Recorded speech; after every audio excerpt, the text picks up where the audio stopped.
तुटीने या सरकारच्या विरोधात लढणं आहे. आपण सर्वजण लढूया ही भावना व्यक्त करतो. थांबतो. जय हिंद, जय महाराष्ट्र. नाशिकच्या खासदार धुळ्याच्या खासदार माननीय शोभाताई बच्छाव यांना विनंती करतो की आपला मनोगत आपण व्यक्त करावं.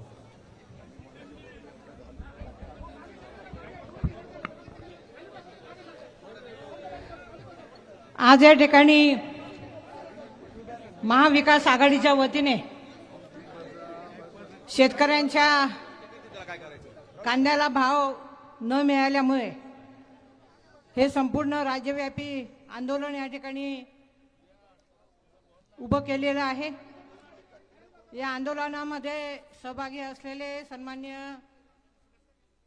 रोहितदादा पवार साहेब, सन्माननीय काँग्रेस पक्षाचे प्रांताध्यक्ष हर्षवर्धनजी सपकाळ साहेब, त्याचप्रमाणे सन्माननीय शशिकांतजी शिंदे साहेब, सन्माननीय रावसाहेब दानवे साहेब, या दिंडोरी मतदारसंघाचे खासदार अंबादास दानवे साहेब, सन्माननीय दिंडोरी लोकसभा मतदारसंघाचे खासदार भगरे सर, नाशिक लोकसभा मतदारसंघाचे खासदार सन्माननीय राजाभाऊ वाजे, त्याचप्रमाणे या ठिकाणी उपस्थित असलेले सर्व महाविकास आघाडीचे सर्व पदाधिकारी आणि उपस्थित सर्व नाशिक जिल्ह्यातील आणि महाराष्ट्रातील सर्व शेतकरी बंधू आणि भगिनींनो, खऱ्या अर्थाने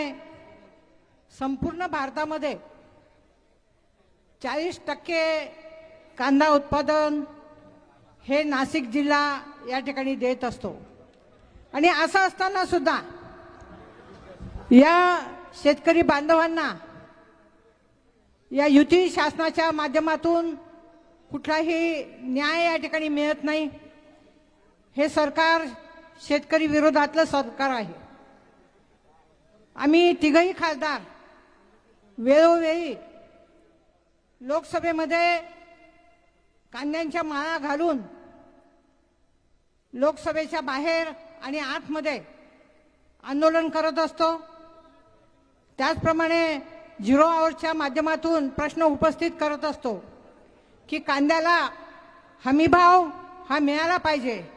कारण कांदा उत्पादक जो शेतकरी आहे त्याला साधारणतः 1700 ते 2000 रुपये खर्च कांदा उत्पादनासाठी लागतो. आणि असं असताना कमीत कमी 3000 ते 4000 रुपये भाव हमी भाव हा मिळाला पाहिजे अशी मागणी आम्ही वेळोवेळी करत असतो. आणि तुम्हाला जोपर्यंत न्याय मिळणार नाही तोपर्यंत आम्ही ही मागणी सातत्याने करत राहू असं आश्वासन मी या ठिकाणी आपल्याला देते. ज्यांचा कांदा विकला गेला असेल त्यांना कमीत कमी 1500 रुपये अनुदान हे निश्चितपणे मिळाला पाहिजे. शेतकरी बांधव जो आहे हा नेहमीच आसमानी किंवा सुलतानी संकटाला सामोरे जात असतो. आणि असं असताना जेव्हा हातातोंडाशी आलेला घास असतो तर अवकाळी पाऊस असेल, त्याचप्रमाणे गारपीट असेल, त्याच्यामुळे प्रचंड नुकसान हे होत असतं. त्याचप्रमाणे केंद्र सरकार, राज्य सरकार नाफेडच्या माध्यमातून शेतकऱ्यांचा कांदा हा घेत असतो. माझी या ठिकाणी विनंती राहील केंद्र शासनाला की ही नाफेड माध्यमातून जी काही तुम्ही कांदा खरेदी ही करता आहात तर ही पूर्णपणे बंद करावी. शेतकऱ्यांना डायरेक्ट त्यांचा माल हा त्यांना घेतला पाहिजे. कारण प्रचंड भ्रष्टाचार नाफेड आणि NCCFच्या माध्यमातून त्या ठिकाणी होत आहे. ज्या एजन्स्या आहेत त्या देखील फसव्या आहेत आणि फक्त पैसा काढून घ्यायचा एवढंच त्यांचं काम आहे. त्याचप्रमाणे EOIच्या माध्यमातून त्यांनी आता निर्णय घेतलेला आहे ते देखील रद्द करण्यात यावा अशी मी मागणी करते. अनेक प्रश्न हे महाराष्ट्रामध्ये आहे. विशेषतः जे काही युवक आहेत ते युवक बेरोजगार आहेत. त्यांनी जे जे काही आश्वासनं दिलं होतं दरवर्षाला 2 कोटी नोकऱ्या आम्ही देऊ ते आजपर्यंत देऊ शकले नाही. त्याचप्रमाणे महिलांवरती होणारा अन्याय अत्याचार हा दिवसेंदिवस महाराष्ट्रामध्ये आणि संपूर्ण देशामध्ये वाढतो आहे. हे सरकार पूर्णपणे अपयशी झालेलं आहे. विद्यार्थ्यांचा नीट परीक्षेमध्ये जे काही पेपरफुटी झालेली आहे त्यामुळे असंख्य विद्यार्थी हे आत्महत्या करत आहेत. त्यांचं नुकसान हे सरकार करत आहे आणि या आत्महत्याला जबाबदार कोण आहे तर हे राज्य आणि केंद्र सरकार आहे. माझी या ठिकाणी मागणी आहे की शेतकरी बांधव जो आहे त्यांना न्याय मिळालाच पाहिजे. MSPचा लीगल हमीभाव हा कांदा उत्पादक शेतकरी असेल, सोयाबीन असेल किंवा फळबागा उत्पादन जे काही करतात त्यांना हा मिळाला पाहिजे. लोकसभेच्या वेळी देखील निवडणुकीपूर्वी असाच प्रश्न निर्माण झाला होता. असंख्य शेतकरी बांधव आमच्या बरोबर होते आणि त्यांनी सांगितलं कांद्याले भाव नाही, शेतकरीले या ठिकाणी जो काही अन्याय होतोय तर त्या बाबतीत कांद्याले भाव नाही, मोदीले मत नाही आणि ते त्यांनी घडवून आणलं. मी आपल्याला विनंती करते शेतकरी बांधवांनो, आपण जागे व्हा आणि इथून पुढच्या सर्व निवडणुकांमध्ये शासनाला दाखवून द्या. आता आम्ही सर्व महाविकास आघाडीचे पदाधिकारी आहोत, कार्यकर्ते आहोत. जर महाविकास आघाडीचं सरकार राहिलं असतं तर आम्ही त्या ठिकाणी त्यांच्या कॅबिनमध्ये बसून तुम्हाला न्याय देण्याचा प्रयत्न केला असता आणि कांद्याचा जो काही भाव आता त्यांनी काहीतरी 1580 रुपये मुख्यमंत्र्यांनी काल डिक्लेअर केलं. उत्पादन खर्च जर 1700 ते 2000 आहे तर निश्चितपणे हा जो भाव आहे हा त्यांनी वाढवून दिला पाहिजे आणि नाफेडचा जो भ्रष्टाचार आहे थांबवण्यासाठी शेतकऱ्यांना डायरेक्ट त्यांचा माल हा नोंदणी करता येईल असा निर्णय या ठिकाणी घ्यावा अशी मी या ठिकाणी विनंती करते. आणि आपण सर्वजण या आंदोलनामध्ये सहभागी झाल्याबद्दल निश्चितपणे मी आपल्याप्रती ऋण व्यक्त करते आणि एवढाच खात्री देते की आम्ही सर्व खासदार आणि सर्व आमदार, सर्व नेते मंडळी आपल्या पाठीशी आहोत असा मी ठाम विश्वास देते आणि माझे 2 शब्द संपवते. जय हिंद, जय महाराष्ट्र.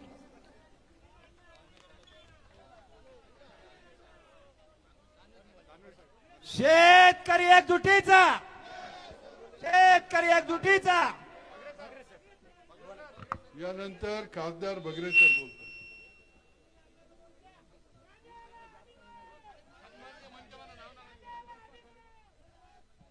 महाविकास आघाडीच्या वतीनं कांदा उत्पादक शेतकऱ्यांच्या मागण्या सरकारपर्यंत पोहोचवण्यासाठी जे रस्ता रोको महामोर्चा या ठिकाणी होतोय त्या निमित्ताने उपस्थित सर्वच मान्यवर आणि जिल्ह्यातून आलेले सर्वच कांदा उत्पादक सर्व शेतकरी बंधू भगिनी, मी जास्त बोलणार नाही. घामाने कष्टाने रक्ताचं पाणी करून शेतकरी कांदा पिकवतोय. हा मतदारसंघ किंवा नाशिक जिल्ह्यामध्ये सगळ्यात जास्त कांद्याचं उत्पादन होतंय. परंतु हा जो उन्हाळ कांदा आज जर बघितला तर मातीमोल कवडीमोल किमतीने विकला जातोय आणि म्हणून शेतकऱ्यांचा उद्रेक 18 मेला झाला आणि आज 26 मेला आज होतोय. सरकार सांगते एका बाजूला 1235 रुपयाने आम्ही कांदा खरेदी करतो, कालच त्यांनी फतवा काढला की 1580 रुपयांनी खरेदी करतो. पण प्रत्यक्षात किती कांदा खरेदी होणार आहे महाराष्ट्रामधून? फक्त 2 लाख मेट्रिक टन. आणि महाराष्ट्रामध्ये कांद्याचं उत्पादन या वर्षी 170 लाख मेट्रिक टन होणार आहे 25-26 या वर्षामध्ये. आणि मग जर 2 लाख मेट्रिक टन खरेदी करणार असेल तर 1% सुद्धा खरेदी त्यांची होत नाही. म्हणजे 99% कांदा हा मातीच्या मोलामध्ये कवडी मोल भावामध्ये विकला जाणार आहे. आणि म्हणून आपल्या सगळ्यांची मागणी आहे की सरसकट कांद्याला 3000 रुपये हमी भाव दिलाच पाहिजे. 3000 रुपये भावाने कांदा खरेदीच केला पाहिजे अशा प्रकारची मागणी या निमित्ताने करतो. मगाशी ताईंनी सांगितलंय खताच्या किमती वाढल्या, डिझेल मिळत नाही, शेतकऱ्यांची कर्जमाफी झाली पाहिजे, सगळ्या शेतीमालाला भाव नाही. दुसऱ्या बाजूला जी नाफेड आणि NCCFच्या माध्यमातून खरेदी चालली ती खरेदी अत्यंत फसवी आहे. त्यांचे जे दलाल आहे त्या दलालांना पैसे कमावण्यासाठी दिलेलं हे साधन आहे आणि म्हणून ती खरेदी मार्केट कमिटीमधूनच झाली पाहिजे अशा प्रकारची मागणी मी या निमित्ताने करतो.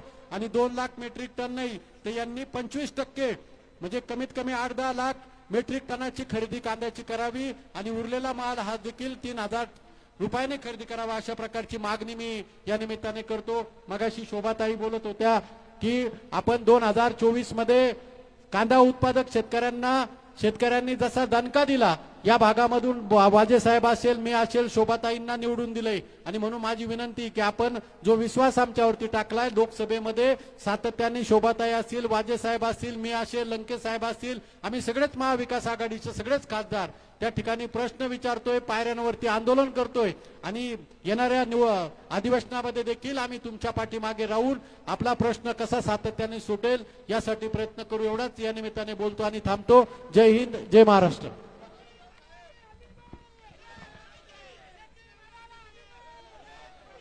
आज शेतकऱ्याच्या हितासाठी, शेतकऱ्याला न्याय देण्यासाठी तुम्ही आपण सर्वजण इथं उपस्थित आहोत. आज तुम्हाला ताकद देण्यासाठी, आवर्जून रस्त्यावर उतरण्यासाठी, रखरखत्या उन्हामध्ये ज्या पद्धतीने शेतकरी कष्ट करतो तसंच आमच्या शेतकऱ्याचं प्रतिनिधित्व करण्यासाठी इथं विविध पक्षाचे नेते, आदरणीय पवार साहेबांच्या मार्गदर्शनाखाली आमचा जो पक्ष चालतो त्या पक्षाचे प्रदेश अध्यक्ष शशिकांतजी शिंदे साहेब, काँग्रेस हा जो देशातला एक प्रमुख विरोधी पक्ष आहे त्याचे राज्याचे प्रदेश अध्यक्ष सपकाळ साहेब व आक्रमक भूमिकेसाठी प्रसिद्ध असणारे आणि सामान्य लोकांसाठी रस्त्यावर उतरणारे उद्धव ठाकरे साहेबांच्या पक्षाचे दानवे साहेब असतील, आत्ताच आपल्या सर्वांना बगरे साहेबांनी मार्गदर्शन केलं, बच्चाव ताईंनी मार्गदर्शन केलं, खासदार वजेभाऊ या ठिकाणी आहेत, सीपीएमचे काही कार्यकर्ते आहेत, पदाधिकारी आहेत, शेतकरी संघटनेचे पण लोक या ठिकाणी आलेले आहेत. मी भाषण करणार नाही, मला फक्त तुम्हाला सर्वांना काही प्रश्न विचारायचे. आत्ता कांद्याचे भाव काय आहेत? 500 ते 5 रुपये ते 6 रुपये किलो आहेत का नाही? हात वर करून सांगा. असेल तर हो म्हणायचा, हात वर करा. आहे का? बर, 5 ते 6 रुपये मध्ये तुम्हाला परवडतं का? आपल्याला उत्पादक खर्च किती येतो? 18 ते 20 रुपये येतो का नाही येत? त्याच्याच बरोबर गेल्या 3-4 महिन्यापूर्वी जो काही अवकाळी पाऊस आला आणि त्याच्यामध्ये गारपीट झाली, त्याच्यामध्ये आपलं नुकसान झालं का नाही झालं? जो रब्बी कांदा बरेच दिवस टिकू शकतो, पण पाऊस आल्यामुळे आणि गारपीट झाल्यामुळे आज तो टिकू शकतो का? उत्पादकता कमी झाली का नाही झाले? मग आज जेव्हा तुम्ही व्यापाऱ्याकडे जाता, मार्केट कमिटीकडे जाता, जेव्हा 4 रुपये 5 रुपये तुमच्या हातामध्ये मिळत असतात, तेव्हा येण्या जाण्याचा तरी खर्च निघतो का? मग मला तुम्ही सांगा, जर मोठे मोठे नेते जर टीव्हीवर आणि इतर ठिकाणी जर सांगत असतील येणाऱ्या काळामध्ये पाऊस कमी होऊ शकतो, मग येणाऱ्या वर्षीचं पीक तुमच्या हातामध्ये येणार का? जर येणारं पीक तुमच्या हातामध्ये येणार नसेल आणि आहे त्या पिकाला तुम्हाला भाव मिळणार नसेल तर अख्खं वर्ष तुम्ही जगू कसं शकता? हा प्रश्न आपल्या सर्वांच्या मनामध्ये आहे का नाही? आता 18 तारखेच्या आधी पवार साहेबांनी आम्हा सगळ्यांना सांगितलं, उद्धव ठाकरे साहेबांनी त्यांच्या पक्षाला सांगितलं, काँग्रेसच्या नेत्यांनी त्यांच्या पक्षाला सांगितलं, लोकांसाठी रस्त्यावर उतरावं लागेल. 18 तारखेला तुम्ही आपण सर्वजण लासलगावला गेलो होतो का नव्हतो? फक्त संवाद करण्यासाठी गेलो होतो, लोकांची अडचण समजून घेण्यासाठी गेलो होतो. तिथं 3-1 हजार लोक आली. मग हे सरकार कुठेतरी घाबरलं. सरकार घाबरल्यानंतर कलेक्टर साहेबांनी रिपोर्ट पाठवला, तो मंत्रालयाकडनं केंद्र सरकारकडे पाठवण्यात आला. आपल्या मागण्या काय होत्या?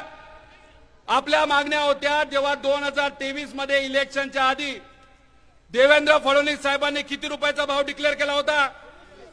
मागच्यांना विचारतो, किती रुपये होता?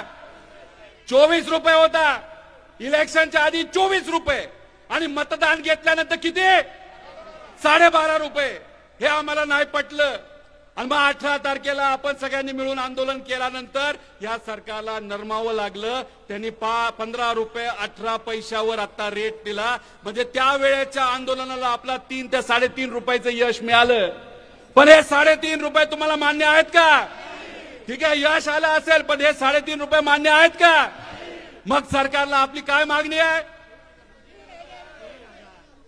3000 24 पेक्षा पुढे आम्हाला भाव त्या ठिकाणी पाहिजे, अशी आमच्या शेतकऱ्याची मागणी आहे. मग हे जे नाफेड खरेदी करतं ते कुठंतरी डोंगराच्या आड बाजूला जाऊन काही व्यापाऱ्यांकडनं प्रायव्हेट लोकांकडनं कांदा खरेदी करतं का नाही करत? जेव्हा भाव असतो 5 रुपये, जेव्हा भाव असतात 6 रुपये, त्यावेळेस खरेदी करतात आणि नाफेडला विकतात कधी? हे कॉन्ट्रॅक्टर जे कोणी लोक असतात भाव वाढल्यानंतर, मग त्यांना 10 रुपयाचा नफा.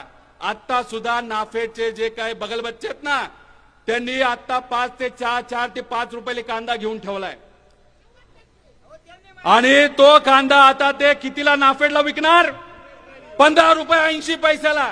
पण शेतकऱ्याला त्यातून काय मिळणार का?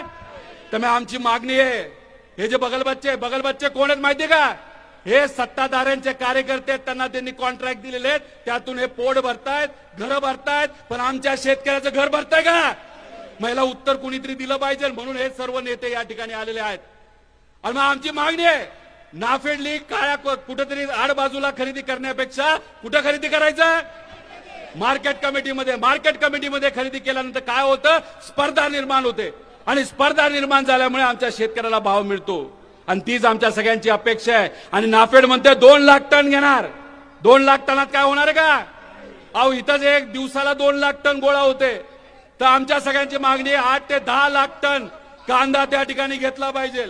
आणि 8 ते 10 लाख टन कांदा घेतला तो कांदा हा भारतात विकायचा नाही, हा कलकत्त्यात विकायचा नाही, मुंबईमध्ये विकायचा नाही, दिल्लीत विकायचा नाही. कारण काय करतात, 3 महिन्यानंतर भाव वाढल्यानंतर हा तुमचा कांदा जो स्वस्तात घेतलाय परत जाऊन त्या मोठ्या शहरामध्ये स्वस्तात विकतात. आणि आपल्या सगळ्यांची जी अपेक्षा असते राहिलेल्या कांद्याला चांगला भाव मिळाला, त्याला भाव मिळतो का? त्यामुळे हा घेतलेला कांदा कुठं विकायचा? डायरेक्ट भारताच्या बाहेर घेऊन जावा. भारताच्या बाहेर जात नसेल तर जाळून टाका, पण आमच्या शेतकऱ्याला 24 कमीत कमी रेट हा मिळालाच पाहिजे. आता तुम्ही मला सांगा, हे सर्व नेते इथं आलोत, आम्ही आलोत, इलेक्शन आहे का? महाराष्ट्रात इलेक्शन आहे का? पण आलो ना तुमच्यासाठी का? खऱ्या अर्थाने सामान्य लोकांच्या पाठीमागे भक्कमपणे उभा राहण्याची भूमिका आमच्या नेत्यांनी आम्हाला सांगितली आणि त्याच दृष्टिकोनातून तुमच्यासाठी इथं आलेलो आहे. त्यामुळे हे जे काही सावलीत बसलेले लोक आहेत, पेट्रोल पंपाच्या इथं बसलेले लोक आहेत, त्यांना मला सांगायचे, अरे तुमच्यासाठी हा लढा आहे. तुम्ही त्या शेतामध्ये राबता, उन्हामध्ये राबता आणि आता जर सावलीत बसत असाल तर तुम्हाला न्याय कसा मिळणार? तुम्ही जर रस्त्यावर आला नाही, तुम्ही जर लढला नाही, हे सरकार तुमच्याकडे बघणार सुद्धा नाही. एवढं मोठं आंदोलन इथं सुरू आहे, पण सरकारचे तिन्ही पक्षाचे प्रमुख नेते आता काय करतात माहितीत का? आता MLCचं इलेक्शन आहे, कोणाला कुठलं तिकीट द्यायचं, कोणाला कुठं बसवायचं, घोडे बाजार कसा करायचा, नगरसेवक किती रुपयाला विकत घ्यायचे, जिल्हा परिषद सदस्य किती रुपयाला विकत घ्यायचे, अशी चर्चा मुंबईमध्ये तिथं चालू आहे. मग तुम्ही मला सांगा, त्या मुंबईतल्या चर्चेतून तुमचं भलं होणार का नेत्यांचं भलं होणार? मग नेत्यांचं भलं होणार असेल तर मग कुठेतरी विरोध आणि आपण त्या ठिकाणी रस्त्यावर आलं पाहिजे. आणि मी ठामपणे सांगतो, तुम्हालाही सांगतो, तुमच्या मुलांनाही सांगतो, मजुरांनाही सांगतो, मजुरांच्या मुलांना पण सांगतो की आज जर आपण आपल्या हातामध्ये हा लढा घेतला नाही, या सिस्टमच्या विरोधात आपण लढलो नाही, तर येत्या काळामध्ये आपल्याला कुणी त्या ठिकाणी वाचवणार नाही, अशी परिस्थिती या महाराष्ट्रामध्ये येईल. त्यामुळे मी परत एकदा आपल्या सर्वांना प्रश्न करतो, आता ऊन किती वाढलं तर सावलीत जाऊन बसणार का? लढायचं का मग? बरं आता काय झालंय, आता इथं 5-6 हजार लोक आलेत, पण आता चांदवड आपली जी मार्केट कमिटी आहे इथले 2-1 हजार आलेत, आसपासचे 2-3 हजार लोक आलेत, पण आपले 6 हजार लोक या प्रशासन आले, पोलीस प्रशासन याली ठिकठिकाणी, कुणी मोटरसायकलवर येते, कुणी गाड्यात येते, कुणी दुसऱ्या फाट्यावर अडकले, असे 6,000 लोकांना आपलं थांबवले. मग आपला आवाज दाबला जातोय का नाही जात? पोलीस प्रशासन चांगलं असतं, सगळेच खराब असतात असं नाही, पण काही लोक एक चुकीचे असतात. त्यातले जे कोणी चुकीचे आहेत त्यांना मी सांगतो, आम्ही सर्व नेते सांगतो, आमच्या लोकांना लगेच त्या ठिकाणी सोडवा, नाहीतर हे सगळ्या गोष्टी तुम्हाला मागत पडतील. आणि मला असं वाटतं हे शासन, हे प्रशासन हे कुठेतरी आपल्याला हलक्यात घेते. मग हलक्यात देत असेल, तुमचा जीवन मरणाचा प्रश्न असेल तर मग काय करायचं? हे जर सरकार हवेत गेलं असेल, जर हवेत जाऊन आपल्याकडे दुर्लक्ष करत असेल, तर मग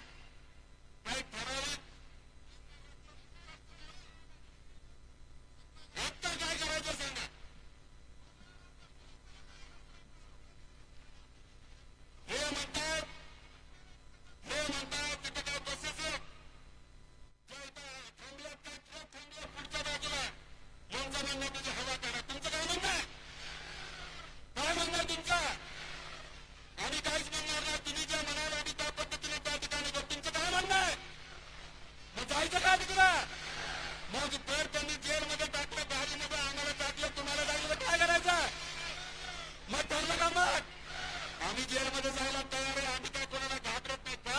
आम्ही मराठी माणसं आहोत, आम्ही महाराष्ट्रातली माणसं आहोत, आम्ही दिल्ली सोमवार झुकत नाही. अहो हे इतके 150 लोक आहेत. अहो अजितदादांना न्याय देण्यासाठी सुद्धा त्यांनी मदत नाही केली. आम्हा सर्वांना तिथं पळावं लागलं, इकडे जावं लागलं, तिकडे जावं लागलं. काँग्रेसच्या माध्यमातून कर्नाटकामध्ये 0 FIR करून कुठेतरी दादांना न्याय देण्याचा प्रयत्न आम्ही तिथं केला. त्यासाठी काँग्रेसचे आम्ही आभार व्यक्त करतो. पण मग दादांना न्याय देणं या महाराष्ट्रामध्ये अवघड असेल तर मला तुम्ही सांगा, तुमच्यासारख्या सामान्य लोकांना न्याय या महाराष्ट्रामध्ये मिळेल का नाही मिळेल?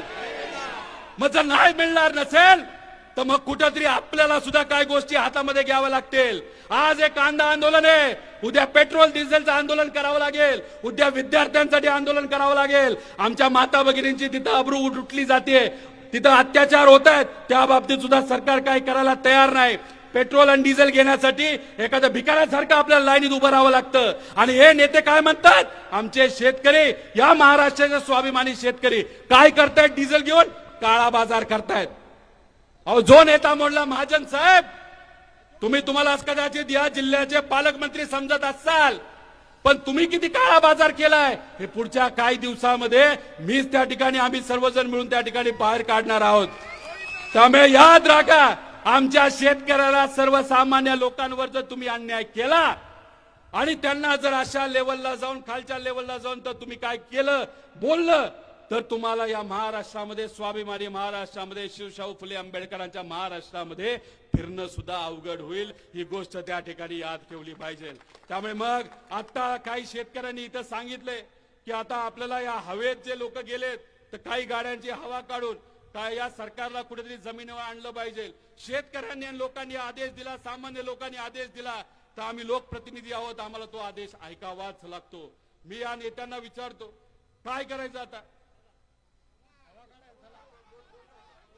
बरं, आपण आपल्यानंतर शशिकांत शिंदे साहेब आहेत, दानवे साहेब आहेत, सपकाळ साहेब आहेत, हे आपल्या सर्वांना मार्गदर्शन करतील आणि हे सर्व नेते जे बोलतील तशा पद्धतीने त्या ठिकाणी आपल्याला वागायचंय. पण हे बोलत असताना, करत असताना जर आपल्याला थोडीशी चक्कर वगैरे आली तर आपण अँब्युलन्स डॉक्टर इथे ठेवलेत, पण बाकीच्यांनी सावलीत जायचं कारण नाही.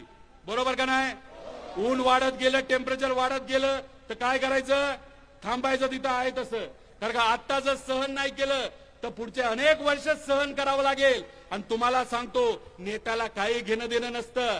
नेत्याच्या पोरं मोठ्या मोठ्या शाळेत शिकायला असतात, मोठ्या मोठ्या बिझनेसमॅनची मुलं मोठ्या मोठ्या शाळेत शिकायला असतात, त्यांना काही फरक पडणार नाही. फरक जर कोणाला पडणार असेल तर तुमच्या आणि आपल्या सर्वांसारख्या सामान्य लोकांना तो फरक पडणार आहे. आणि तो फरक पडू नये म्हणून आपल्या सर्वांना त्या ठिकाणी एकत्रित येऊन लढावं लागेल. बघा, आता सिक्युरिटी वाढवली.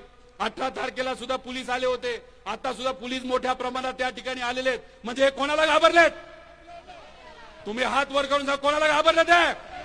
हे सामान्य लोकांना, शेतकऱ्याला, मजुराला घाबरलेले आहेत. त्यामुळे आपण जर लढलो तर तरच आपल्याला त्या ठिकाणी यश येणार आहे. एवढंच या ठिकाणी सांगतो, लढायचं आणि जिंकायचं. रामकृष्ण हरी. बघा,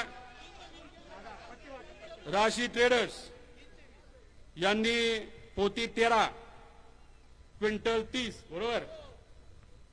त्यानंतर यांना भाव मिळाला ₹3.20 किलोला, म्हणजे 320 रुपये क्विंटलला. चला, किती लोकांना ₹3.20 किलोला कांदा परवडतो? त्यांनी हात वर करा, हात वर करा ना. बरं, ही पावती घ्यायची आणि घरी गुपचूप जायचं का? समजा ताटामध्ये नुसता कांदा आणि भाकरी खायला लागली तरी चालणार आहे का आपल्याला? आपली पोरं न खाता झोपलेली चालणार आहे का? आपली पोरं जे चांगल्या शाळेमध्ये, कॉलेजमध्ये जातात त्यांनी 1 वर्ष डाऊन करायचं का शाळेत जाणंच बंद करायचं?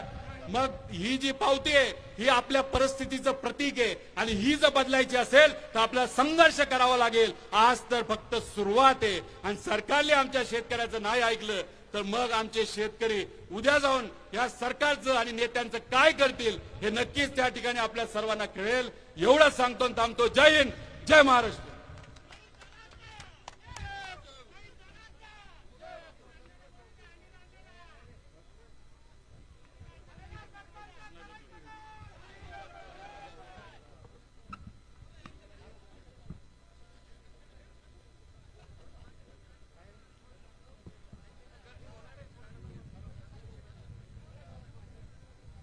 भाषण नाही करणार.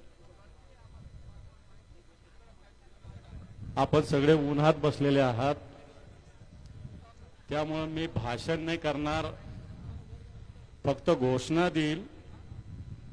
आणि घोषणा झाल्यावर हे आंदोलन काही थांबणार नाहीये. अर्धे लोक इकडे आणि अर्धे लोक इकडे जावं लागणार आहे. तसे हे लोक ठिकाणावर येणार नाही, सांगून टाकतो तुम्हाला. हा दिल्लीला जाणारा मार्ग आहे. दिल्लीचा मार्ग थांबवला तरच आपल्याला न्याय मिळेल. म्हणून फक्त तुम्ही हल्ला बोल म्हणा, बाकी मी म्हणतो सगळं. म्हणता का नाही? फक्त हल्ला बोल, कारण हल्ला झाल्याशिवाय काही होणार नाही. या मोदी सरकारवर जरा जोरात बोला, ऊन लागलं का नाही अजून? अरे मोदी सरकारवर, अरे केंद्रावर, अमित शहावर, फडणवीसावर, अरे कांदा लेके, अरे दंडा लेके, अरे जोर से बोलो, अरे जोर से बोलो. मी जास्त बोलत नाही, सगळ्या भूमिका मांडलेल्या आहे. आंदोलन आणखी तीव्र करावं लागेल. रोहित दादा, इथं थांबून चालणार नाही. आपल्याला मुंबईवर मंत्रालयावर पोहोचावं लागेल. मला वाटतं पुढचं आंदोलन मुंबईलाच आपल्याला करावं लागेल आणि तेही लवकर ठरवू. धन्यवाद. जय हिंद, जय महाराष्ट्र.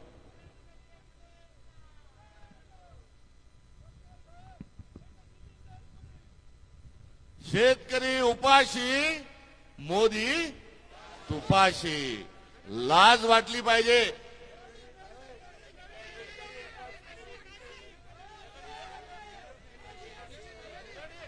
शेतकरी उपाशी, फडणवीस मोदी तुपाशी. आजपर्यंत हमने सुना था नमक हराम, मगर मोदी जो है वो कांदा हराम निकल गया. काय म्हणाला की मी कांदा खाल्लाय, मी तुमचा कांदा खाल्लाय, मी तुमच्याशी बेईमानी करणार नाही. बेईमानी म्हणजे इमानदारी का बेईमानी? पहा किती बेईमानी केली. मोदी जेव्हा पंतप्रधान झाला, मनमोहन सिंग साहेब गेले, तेव्हा कांद्याचा भाव काय होता? 3,000, 2014. आज काय? हरामखोर म्हणायचं, कांदाखोर म्हणायचं, बेईमान म्हणायचं, नालायक म्हणायचं का त्याला बोटर खेटर घेऊन दाखवायचं? हा एक अत्यंत संतापजनक प्रश्न आपल्या सगळ्यांच्या समोर आहे आणि तोच उद्रेक या निमित्तानं आहे. 3,000 भाव असा कसा देत नाही, ही भूमिका घेऊन आपल्याला जायचंय. आणि ही भूमिका घेऊन जात असताना त्यावर सगळंच बोलले. आणि जो घेतला जाणार आहे कांदा, हाही व्यापाराचा घेतला जाणार आहे. चीट भी मेरी, पट भी मेरी, आंटी मेरे बाप की. असा हे नालायक जे सरकार आहे, हे फडणवीस जे आहेत, तेही काय म्हणाले 2400 रुपये देऊ. हा पण असा गद्दार माणूस आहे की 2400 वरून उलटी उडी मारली आणि 1200चा बोलतोय. 1200 मध्ये राईस प्लेट जेवढे येतील तेवढे 2-3 खा आणि पळून जा.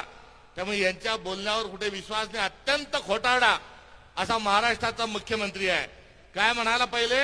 जोपर्यंत वेगळा विदर्भ होणार नाही तोपर्यंत मी लग्न करणार नाही. लग्न झालं का नाही झालं या बाबाचं?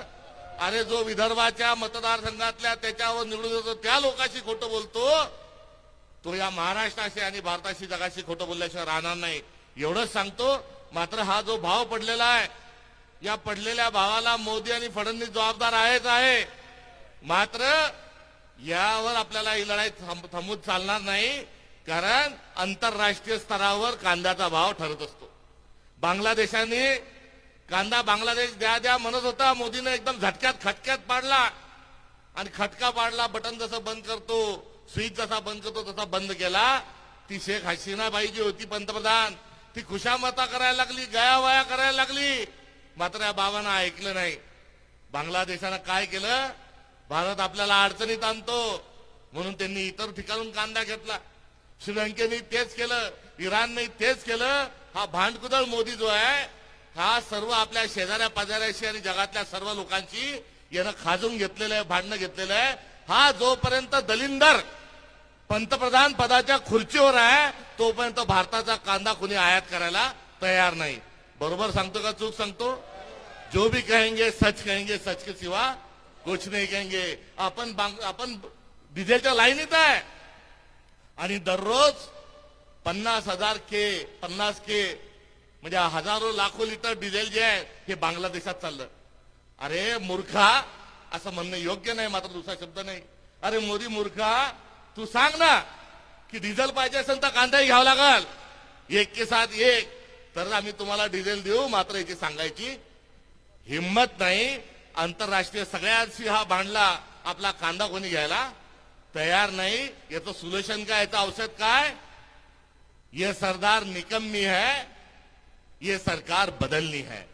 तर मोदी घरी गेल्याशिवाय चांगलं होणार नाही. आणि नरेंद्र जो आहे हा सिलेंडर आहे. नरेंद्र जो आहे तो दलिंदर ही आहे, सिलेंडर ही आहे. एप्स्टीन फाईल नावाची एक फाईल आहे.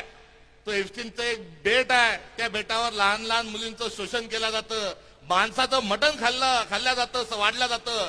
अशा या बेटात हा गेला होता का? आणि हा तिथे जाऊन कोणता डान्स केला आणि यानं काय काय कांड केलं की आज हा ट्रम्पचं ऐकतो आणि सगळ्यांचं ऐकतो आणि भारताच्या माणसाचं ऐकत नाही. एवढाच माफक एक प्रश्न जो आहे, कारण आपल्या देशाचा पंतप्रधान हा घाबरलेला आहे. यानं काहीतरी असं काळं बेरं केलेलं आहे की हा डोळ्यात डोळे घालून पाहू शकत नाही. संसदेच्या डोळ्यात डोळे घालून पाहू शकत नाही, नागरिकांच्या डोळ्यात डोळे घालून पाहू शकत नाही, जगातल्या कोणत्याही माणसाची डोळ्यात डोळे घालून पाहू शकत नाही. त्यामुळे एक सिलेंडर पंतप्रधान याच्या माध्यमातून आपलं काही चांगलं होऊ शकत नाही. त्यामुळे कांद्याचा भाव जो आहे हा या सरकारच्या नाकर्तेपणाचं लक्षण आहे. एवढंच या धान्याच्या आंदोलनाच्या निमित्तानं सांगतो. आणि सरफरोशी की तमन्ना अब हमारे दिल में है, देखना है जोर कितना बाजू एक कातिल में है. आणि जी खरेदी होईल रोहित दादा ती एपीएमसी झाली पाहिजे. ती खासगी माणसाच्या काट्यावर तराजूवर होता कामा नये. खासदार साहेब 1% तर 1% मात्र ती एपीएमसी झाली पाहिजे. इथले लोकप्रतिनिधी काय करतात, खासदार जे माजी मंत्री होते त्यांच्या जवळचे लोक दलाल झालेले आहेत. कृषी मंत्री जे आहेत एक्का दुरी तिरी रम्मी मग जे आहेत ते विधान भवनात खेळतात आहे. कृषी मंत्री आता कृषी मंत्री ठिकाणावर राहिला नाही. महाराष्ट्रात कृषी मंत्री आला, सांगून गेला इतके दिवस झाले, मात्र अजूनही कृषी मंत्री येऊन गेल्यावरही खरेदी सुरू झालेली नाही. त्यामुळे हे झोपेचं सोंग करणारं ढोंगी असं सरकार आहे, याला खाली खेचायचंय. मगाशी आपण निघालो बैलगाडी दानवे साहेब, तुम्ही मी रोहित दादा होतो. बैल बुजाडला, बैल काही पुढे जायला तयार नाही.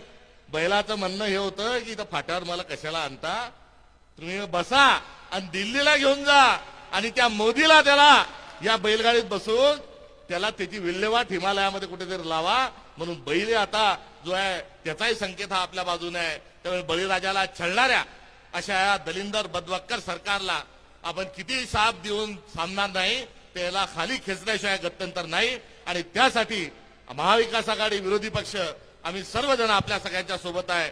एवढंच माफक आपल्याला अभिवाचन या कार्यक्रमाच्या निमित्तानं देतो.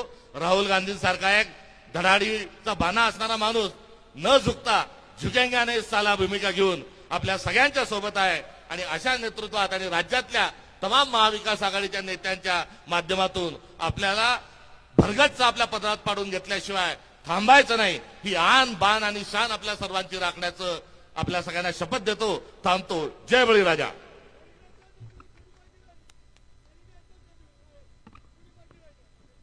मी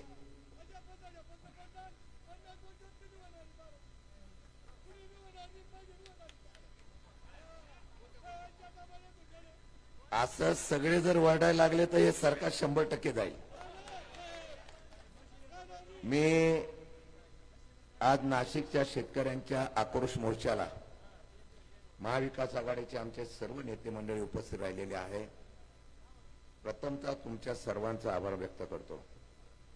कोणीतरी रस्त्यावर उतरून आवाज उठवतोय, हा बळीराजाच्यासाठी तुम्ही उतरला, त्याबद्दल मनापासून तुमचं स्वागत आणि आभार व्यक्त करतो. फक्त एवढंच सांगणार आहे, मेलोडी खाओ खुद जान जाओ. 2 मिनिटं मी बोलतो. शेतकरी उपाशी, मोदी सरकार मेलोडीशी. शेतकरी उपाशी, मोदी सरकार मेलोडीशी. आज या हुकुमशाही सरकारचा निषेध करण्यासाठी आम्ही आहोत.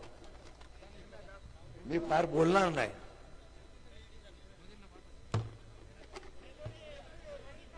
मी एवढंच सांगणार आहे, आंदोलनाचा धसका काय असतो ना, त्या हुकुमशाही सरकारने घेतलेला आहे. हा हायवे आहे, पण या हायवेवरून सगळ्या गाड्या फिरवल्या आणि मग तुम्ही उन्हामध्ये शेतकऱ्यांनी किती तास बसा, तुमच्याकडे आम्ही बघणार नाही हा संदेश त्यांनी दिलेला आहे. आमच्या गाड्या अडवल्या गेल्या, पोलीस प्रशासनाचा वापर केला जातो, बळाचा वापर केला जातो आणि तुमचा आवाज दडपण्याचा प्रयत्न केला जातो. याचा निषेध करण्यासाठी आम्ही इथं उतरलेलो आहोत. गेले काही दिवसापासून सर्व चॅनलवर शेतकऱ्यांची व्यथा मांडली जाते. ते नालायक सरकार त्याच्याकडे बघत नाही. काल मी टीव्हीवर बघितलं, ही विधान परिषदेचा आता बाजारभाव फुटला जातो, पण शेतकऱ्यांचा बाजारभाव फुटला जात नाही. हे दुर्दैव आहे. तुमच्या मताची त्यांना गरज नाही हो, तुम्ही आंदोलन किती करा. आम्ही कसं जिंकून यायचं याची स्ट्रॅटर्जी त्यांची ठरलेली आहे. लढाई आपली आहो. मी एवढंच सांगेन, या लढाईमध्ये आपल्याला जिंकायचं आहे. लासलगावला सुरुवात झाली, चांदगडला सुरुवात झाली, आता चांदवडवरून ही सुरुवात नाशिकमध्ये पोहोचली पाहिजे. कांदा सरकार घालवतो. मी सर्व शेतकऱ्यांना सांगेल, हा प्रचार प्रत्येक बाजार समितीच्या शेतकऱ्यामध्ये जाऊन द्या, इतक्या मोठ्याने जाऊन द्या. तुम्ही जर प्रचार केला ना, तर नाशिकचा अख्खा शेतकरी रस्त्यावर उतरेल. आणि मंत्र्याला कांदे मारून त्यांना फिरून देऊ नका, एवढी तुम्हाला विनंती करतोय. या मंत्र्यांना सुद्धा कळलं पाहिजे की नाशिकला जायचं नाही. अरे तुम्ही कुंभमेळा करताय, या कुंभमेळ्याला तुम्ही पैसे देताय पण शेतकऱ्यांना देत नाही. या भाजपच्या असलेल्या पक्षामध्ये सर्वात जास्त निधी 8 ते 10,000 कोटी जमा आहे.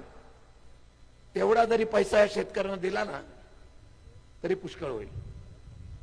मी आज तुम्हाला एवढंच सांगायला आलेलो आहे, त्यांनी गाड्या थांबवल्या तरी आपण टोल नाक्यापर्यंत जायचंय. काही हो, परंतु तुमचा आवाज गेल्यानंतर काल सांगितल्याप्रमाणे नापेडनी 1580 केलेला आहे. आम्हाला 3000 मिळालं पाहिजे, हीच आमची मागणी आहे. म्हणून या हंगामामध्ये विक्री केलेल्या कांद्याला अनुदान मिळावे म्हणून नोव्हेंबर पासून आजपर्यंत 1500 रुपये किमान मिळावे अशी सुद्धा मागणी आहे. मागण्या बऱ्याच आहेत, फार वेळ घेणार नाही. आपण लढणारे कार्यकर्ते आहोत. आज या नाशिक जिल्ह्यात महाराष्ट्रामध्ये शरद पवार साहेबांची आठवण प्रत्येकाला येते. अरे आमचा योद्धा आहे, 80 वर्षाचा योद्धा सुद्धा आज थांबलेला नाही.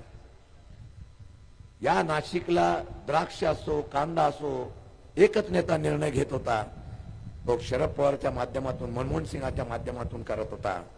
आज आम्ही महाविकास आघाडीचे सगळे लोक या प्रयत्नात उतरलेलो आहोत. काही वर्षांनी भांडवलशाही जन्म घेणार आहे. तुमच्या सगळ्यांच्या हातामध्ये भांडवलशाही राज्य करेल आणि तशी धोरणं जाहीर केलेली आहे. त्याचा निषेध करायचा असेल तर आता आपण एवढंच करायचं आहे, इथून उठायचं, पोलिसांनी अटक करू, काही करू, सरळ आगेकूच करायची.